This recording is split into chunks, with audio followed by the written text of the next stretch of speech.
Hi everyone, welcome to my another video. আমার আরেকটা ভিডিওতে তোমাদের সবাইকে ওয়েলকাম জানাচ্ছি। সবাইকে গুড মর্নিং। সকালবেলায় উঠে ঘুম থেকে দেখি যে সারা রাস্তাটা পুরো ভিজে রয়েছে, চুপচুপে ভিজে রয়েছে, কারণ সারা রাত বৃষ্টি হয়েইছে। তার সাথে সাথে সকালবেলা তো বৃষ্টি হচ্ছে। উফ, এতটা ভালো লাগছিল না, কি বলবো। মনে হচ্ছে চোখের শান্তি, আত্মার শান্তি।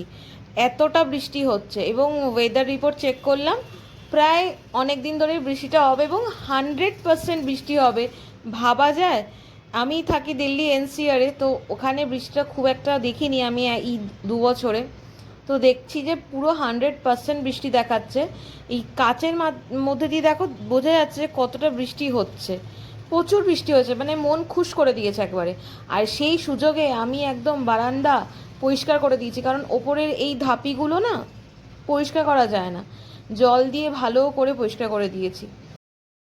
সকালে টিফিন বানিয়েছিলাম রুটি আর আলু, পটল, কুমড়ো আর ছোলা দিয়ে একটা তরকারি। ভীষণ ভালো হয় খেতে, আর এটা আমার ঠাকুমার রেসিপি। রুটি, পরোটা, লুচি সবার সাথে ভালো লাগে। তো সুদীপেরও দেখলাম বেশ ভালো পছন্দ হয়েছে, বললো এরকম তরকারি যেন মাঝে মধ্যেই বানাই। তো যাই হোক, ওকে টিফিনটা দিয়ে দিচ্ছি গুছিয়ে। 3টে রুটি দিয়ে দেবো, আর 3টে রুটি খেয়ে গেছে। তো 3টেতেই ওর হয়ে যায়। মাঝে মধ্যে বলে 4টে রুটি দিয়ে দেওয়ার কথা, কিন্তু আজকে 3টেই বললো দিতে। তোর অফিসের টিফিনটা গুছিয়ে নিচ্ছি, কিন্তু এইদিকে বৃষ্টি হলে হবে কি একটা চিন্তা পড়ে গেছি, জামা কাপড় শুকোবো কী করে। যাই হোক, কিছু একটা ব্যবস্থা করতে হবে, কারণ জামা কাপড় কাচতে হবে, কারণ এভরিডে জামা কাপড় আমি এভরিডেই কাচি, খুব একটা ডাম্প করি না।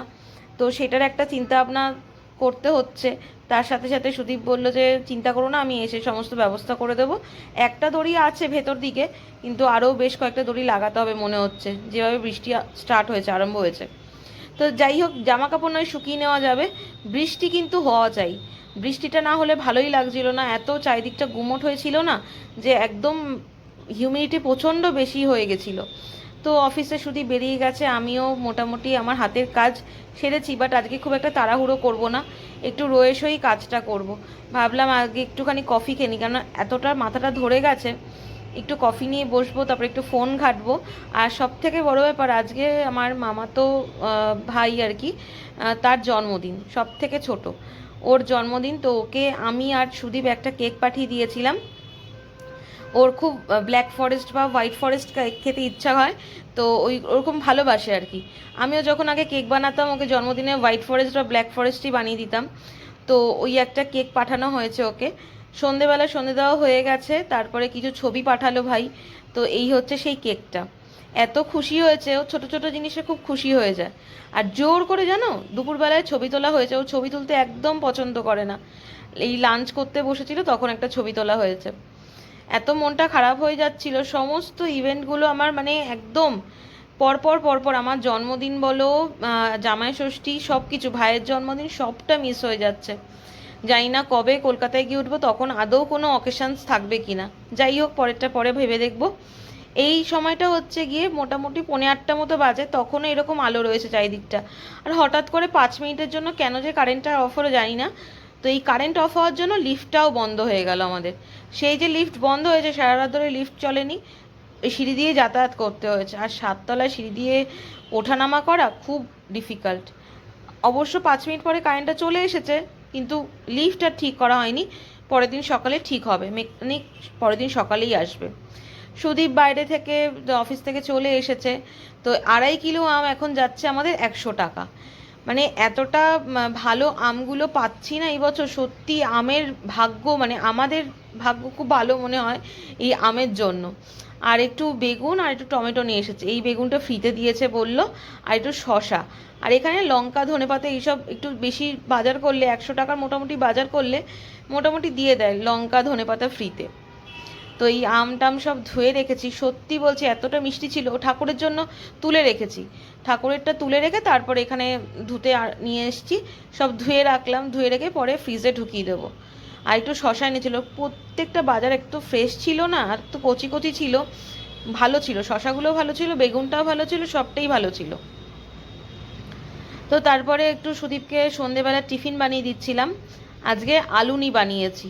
একটু আলুগুলোকে গোল গোল করে কেটে, তারপরে বেসনের যে ব্যাটার বানায় তাতে একটু নুন, একটু জোয়ান আর একটু, আমি একটু জোয়ানটা দেওয়ার চেষ্টা করি, জোয়ানটা দিলে দেখেছি অম্বলটা হয় না, একটু কালো জিরে আর একটুখানি হলুদ, ব্যাস এই দিয়ে বেসনে একটা ব্যাটার বানিয়ে রেখে দিয়েছি। তারপরে তোমার আলু গোল গোল করে পাতলা পাতলা করে কেটে তারপরে সেটার মধ্যে ব্যাটারে ডুবিয়ে ভেজেছি। যতটা পাতলা করবে ততটা তাড়াতাড়ি সিদ্ধ হয়ে যায় ভালো মতো। আর ওপর থেকে একটুখানি পেরি পেরি মশালা ছিল বাড়িতে, তো সেটা দিয়ে দিয়েছি। ও বললো আর আজকে আর মুড়ি খাবে না, শুধু আলুনিটাই খাবে, এতটাই নাকি ওর ভালো লেগেছে। আর আজকে সারাদিন ধরে টুকটাক বৃষ্টি হয়েছে বলে আমি রাতের ডিনারটা বানিয়েই রেখেছিলাম, খিচুড়ি বানিয়েছিলাম। ভীষণ খিচুড়ি খেতে ইচ্ছা করছিল, কেন বর্ষাকাল মানেই খিচুড়ি। আর তার সাথে বললো ডিম ভাজা এইসব ও কিছু খাবে না, আলু ভাজা করে দিয়েছি, পটল ভাজা, বেগুন ভাজা।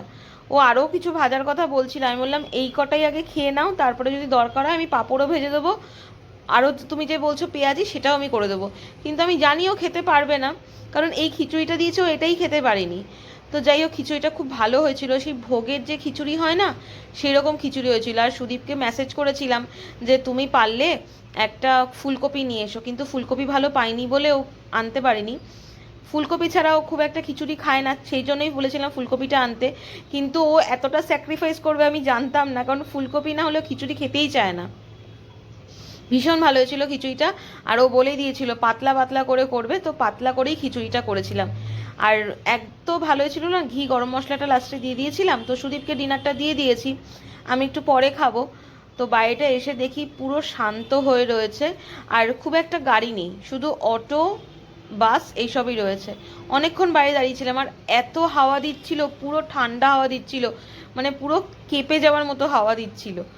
তো বাইরে কিছুক্ষণ দাঁড়ালাম, এতটা ভালো লাগছিল। আর তার সাথে তো মন খারাপ ছিলই, ভাইয়ের জন্মদিন, আমাকে ভিডিও কল করেছিল যখন কেক কাটিং হচ্ছিল।